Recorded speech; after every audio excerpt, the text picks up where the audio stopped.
28-year-old is in custody, and this is just the latest in his legal troubles. He's scheduled to appear in a Baltimore Circuit Court. Gervonta Davis walked out earlier today. That's after a judge gave him a $1,000 bond. Davis was scheduled to headline a boxing match next week in Washington, D.C. It's unknown if that's going to happen. Are you retiring? Trash. What change? What made you? Trash. Tank Davis has stunned the boxing world with his decision to step away from the sport at such a young age. Once viewed as one of boxing's most dangerous and dominant fighters, Davis now finds his career surrounded by controversy and uncertainty. Fans are disappointed and confused, especially because he appeared to have so much more to accomplish while still in his prime.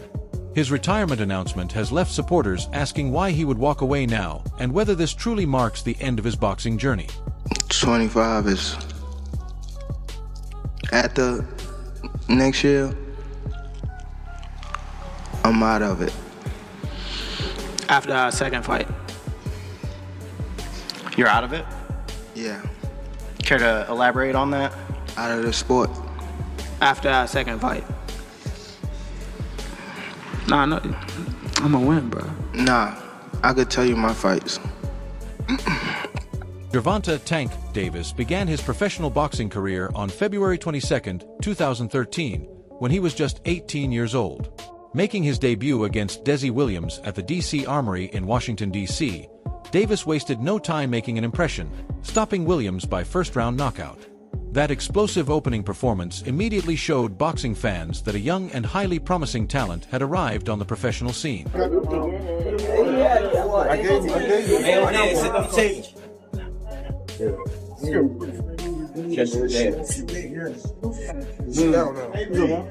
again. Oh, give me the hand up. Hit your hand. Good. Catch it again. Good. Good. Make sure you catch it with your hand, man. I don't trust your hand. When you get this, You want to do it? Want to do it? Tank first minute. You fighting that? I don't think so. fuck around. You roll now. You're from the roll now. Bring me one for a whistle for him. Ooh, bring it to the corner. Good. Get it in there. You got to step closer. There you go. The hand, do it again. Show up right over there.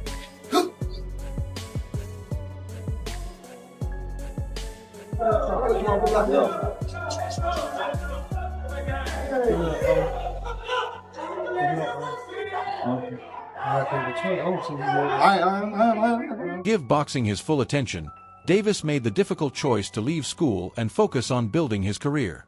Still, he understood the value of education and later earned his GED. That decision showed that his commitment extended beyond boxing, as he also remained focused on improving himself and preparing for life outside the ring. I went back to school. That's for me. So when I went back to school, because I dropped out because I was missing a lot of days because I was in tournaments and stuff like that, or I was fighting when I'm not in tournaments, and then it started pushing me more away from Early in his career, Davis received important guidance and support from experienced boxing figures such as Adrian Broner.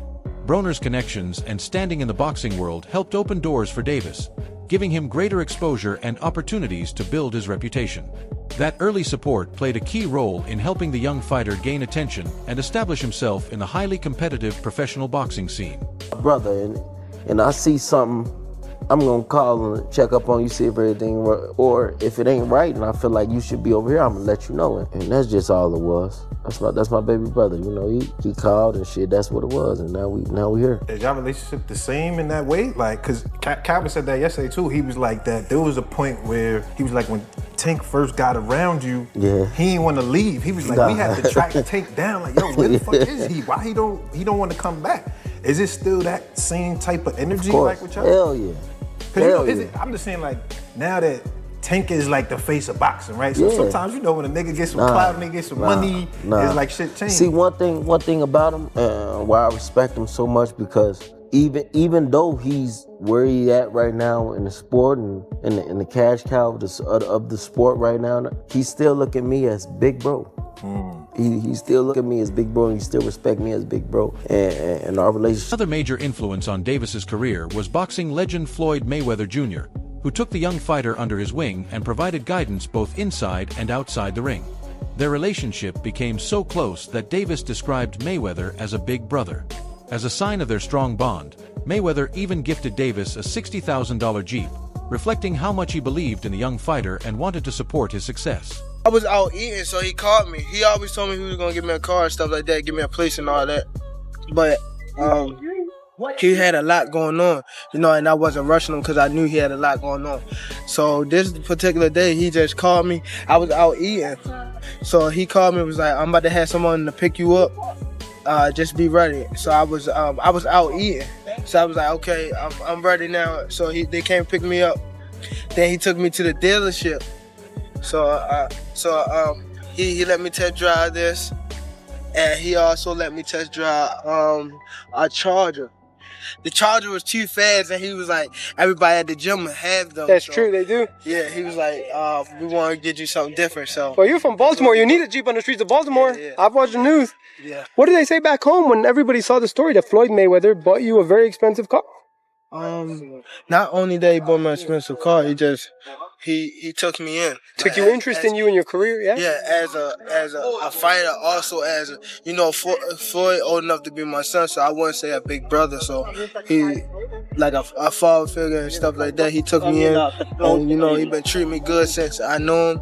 He been not only in the boxing, like working with me on boxing. He showed me like the business side and all that type stuff, and he showed me a lot, and I appreciate him and I love him forever. From the start of Davis's professional career, Coach Calvin Ford has played a major role as both his trainer and mentor.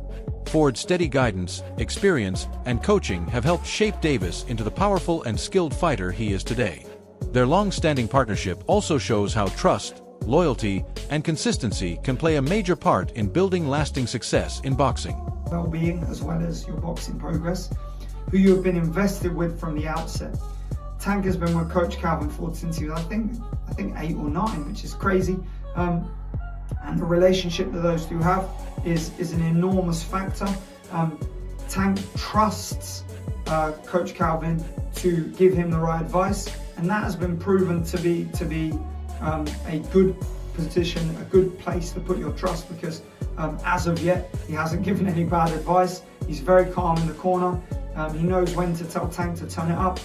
He gives him understandable advice, and he gives him very simple advice in the corner. At the gym, he obviously works him hard. He gets the best out. The year 2024 became a major high point in Davis's career as his performances drew huge attention and his popularity continued to rise. His mix of speed, power, and personality made him one of boxing's most exciting fighters and helped build a strong fan base around the world. However, opinions about his true place in boxing remain divided. Some critics believe casual fans rate Davis too highly without fully understanding the sport, while others argue that serious boxing followers may actually undervalue his talent and the depth of his skills. When he fought Isaac Cruz, he was 25-0, and he fought that little dude, that little pit bull coming at him all the time. And I mean, the movement, the boxing skills, that to me was the moment that Gervonta Davis hit the scene, and I said, yo, this is one of the best fighters in the world. When did you know he was one of the best fighters in the world?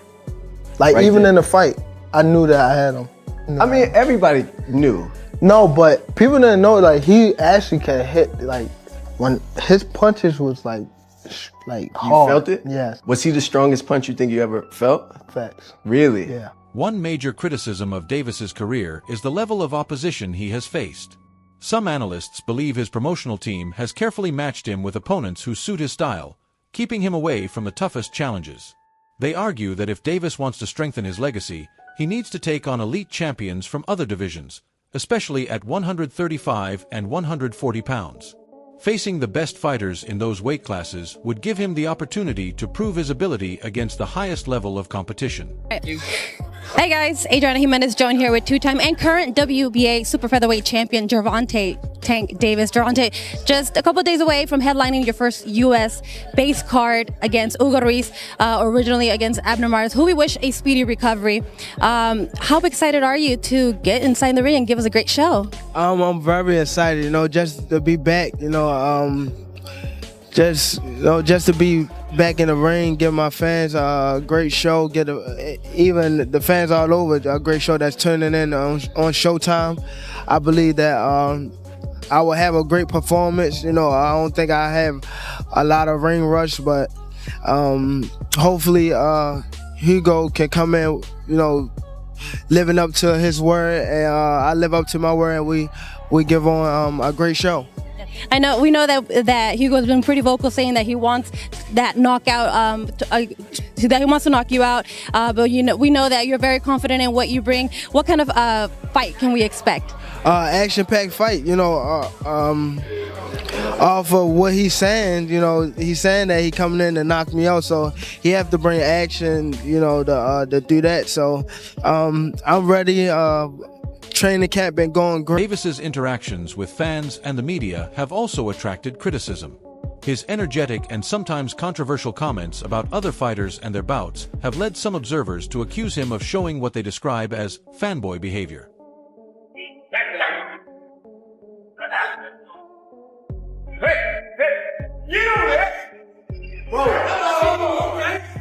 Damn. 1, 2, 3. In one interview, Tank Davis openly criticized Frank Martin's abilities, questioning his defense, offense, and overall technique. Davis also played down Martin's punching power, saying it was nothing out of the ordinary. He argued that Martin does not use effective defensive movement, claiming that instead of properly slipping punches, Martin mostly backs away and moves around without using sound defensive technique. Sure. Do you think that's gonna be your hardest fight? Hell no. Nah? Wow. Cause he a good boxer, nigga. Like that's when I look at y'all two as the best in the division. How? Show me something that he did spectacular. Show me something that he did outrageous. Show me. Right. His power not outrageous. Okay. What defense? You don't think he got defense? He just jumped back. You never see him slip no punch. You never see him slip no punch. Go look at it. You see him back up from a lot of people. Back up, move around. He don't got no technique. And his offense is the same thing. Go look at his fights. So you I feel probably like pit him on game. Yeah, hold on, but you feel like it's easy work though. You like. Come on, bro. Yeah. Bro, I touched him with 16-ounce gloves on him. And he ran. Imagine if I hit him with 8-ounce. The guy is here too. Who? What guy? The one that was there? No, the one that he sparred. Oh, the one that he fought. Oh, Edwin. Yeah, you seen him? Yeah, I seen Edwin. Yeah, I saw Edwin there. Tell him rematch that guy. Now, if he beat him, then they go. We can get him. Okay. I guarantee you won't fight that guy again. Oh, Edwin. Yeah, I guarantee you. Okay. All right. Listen, I thought one of the other things that was interesting, you know, them 6 or 7 fights. I saw the dude Turkey Al-Sheikh. He's one of them guys now. He doing different stuff in boxing. You know the Turkish dude that put in the Saudi Arabian cars, and he said, "Yo, Tank, come over here." He was like, "Yo, you need to send 2 Ferraris before I." After defeating Frank Martin, Davis made it clear that he wanted the biggest challenges available, calling out elite fighters such as Vasyl Lomachenko and Shakur Stevenson. His willingness to name top opponents showed his confidence in his own abilities and his desire to test himself against the best. It also signaled his ambition to strengthen his reputation and further establish himself as one of boxing's leading fighters. He fought Isaac Cruz. He was 25-0, and he fought that little dude, that little pit bull coming at him all the time. And I mean, the movement, the boxing skills, that to me was the moment that Gervonta Davis hit the scene, and I said, yo, this is one of the best fighters in the world. When did you know he was one of the best fighters in the world? Like, Right even there. in the fight, I knew that I had him. I mean, everybody knew. No, but people didn't know, like, he actually can hit, like, when his punches was, like You hard. felt it? Yes. Was he the strongest punch you think you ever felt? Facts. Really? Yeah. As Davis's accomplishments and popularity have grown, so have the challenges that come with being a high-profile fighter. Greater attention has brought more criticism, scrutiny, and pressure, creating added stress around his career. These challenges have tested Davis's ability to handle the demands of fame while managing the pressures that come with competing at the highest level. The best ones out there is what they don't know, gets less respect for it, but one of the best ones out there. Now his mouth a little different, you know what I'm saying? He's a different kind of character when it comes to his mouth. Yeah. Because that's where he's from. But he's really one of the pound for pound, the best ones of the crew. And I'm gonna tell you why he's the best one of the crew, to me. He can punch, but he also can box. You understand me? Some that can box can't punch. Some that can punch can't box. He can box, he can punch, he can move laterally, he can do it left side, right side, he can do whatever he needs to do as a southpaw to get the job done. And that's saying a lot, because not many guys can do that today. As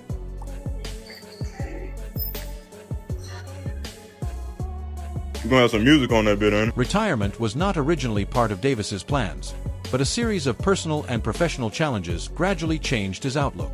Over time, he became increasingly frustrated with boxing, even calling the sport trash, and saying that titles and accomplishments no longer mattered to him.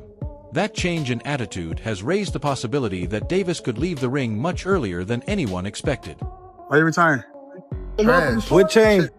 What made you? This shit trash, garbage. I don't care about belts and I don't care about that stuff. I don't care about none of that.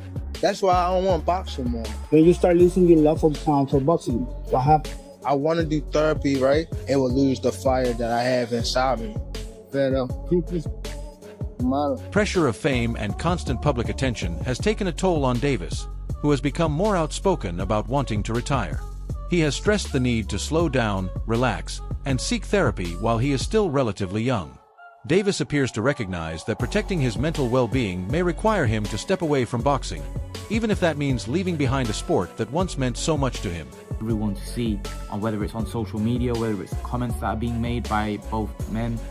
Gervonta Davis reacted to, Floyd Mayweather explaining why he did a press conference on the same day that, Gervonta had a press conference, and he said they offered him $1 million for that particular press conference, and Michael Benson reported this, and Gervonta Davis quoted the tweet and said "lol" on top of it, because Gervonta Davis apparently was quoted saying that it doesn't matter how much money a man has, he can still be jealous. Like, why Floyd would be jealous of Gervonta Davis? Gervonta Davis, I like Gervonta Davis. I think he's a very exciting talent, very good fighter. he was telling me just stay calm. I always like to listen to Floyd when it comes to big stages like this, because he's the only one that been in my shoes and been like in these type of fights. You know what I mean? So I always try to stay close to Floyd when stuff like this happens. You know what I mean? Just to keep me humble and like have me on the right track. You know what I mean? So I always appreciate Floyd for being in my corner, having my back. Always, you know what I mean? So it's always there'll be love for Floyd. Observers have offered several possible reasons for Davis considering retirement. Some believe he may simply be losing interest after facing and defeating many of the opponents he once wanted to conquer. Others think the constant pressure, demands, and expectations of professional boxing may have caused burnout, leading Davis to seriously consider stepping away from the sport. Day one in the camp, I start running probably like, it's different times. I might don't feel like running in the morning. I might run at night. It all depends what fits you. Like, I'll run in the morning. If I don't, I'll run at night. Train probably like 2 or 3. If I want to do something again, I train at night. Or I run, and that'll be it. But when I'm in camp, I really don't go outside. Like, it's hard for me to go outside, so I just be in the gym and home. That's it. Like, I don't go nowhere. Some people just go away and be... But you specifically? Me? First of all, I get a camp house, out here. Like, day one in the camp, I start running probably like, it's different times. I might don't feel like running in the morning. I might run at night, It all depends what fits you. Like, I'll run in the morning. If I don't, I'll run at night. Train probably like 2 or 3. If I want to do something again, I train at night. Or I run, and that'll be it. But when I'm in camp, I really don't go outside. Like, it's hard for me to go outside, so I just be in the gym and home. Whatever the reason behind his thoughts of retirement, it is clear that Davis is dealing with a lot as he weighs his future. Even though he appears increasingly open to walking away from boxing, he has still named 3 specific opponents he wants to face before officially calling it a career. How do you feel about Floyd and Tank beefing online? I see it a little bit. Yeah,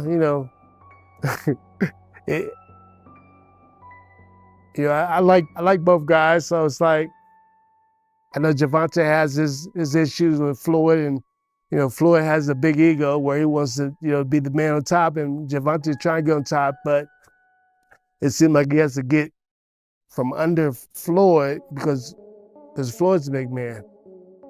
You know what I'm saying? And it's kind of hard. It's kind of, it kind of reminds me of me and my son. Like I kind of like got myself away and let him do his own thing and let him have his own glory, his own, you know, his own glory, his own life. You know what I'm saying? So me being there all the time will shadow over all this stuff. Sometimes. Not intentionally. I'm not doing it intentionally. I'm not trying to be like, I don't care about the Eagles. I want him to be the best. But me being too close to him all the time takes away a little bit of his shadow, a little bit of his shine. So I need to be, I'm still gonna tell him everything he needs to know. I'll get in the ring with him, spar with him, do all kind of stuff. But he has his own coach, he has his own manager, he has his own team, he has his own family, he has his own, you know, his own stuff. Although Davis has not publicly revealed who those 3 fighters are, fans and boxing analysts believe he may want to face a few final major challenges to strengthen his legacy before walking away from the sport. What do you think is the minimum weight of someone that could beat you in a fight? Minimum weight? Yeah, say someone's like 250. Yeah, probably like, 250, 220 or some shit like that. With no experience? Yes, sir. Someone with no experience? Yeah. Yeah. No, hell no. They gotta have experience to beat me. No, but like a 300 guy, no experience. You think I'm whooping that ass. Yeah. I'm whooping that ass. That's all for today's video. Thanks for watching, and be sure to stay tuned for the next one.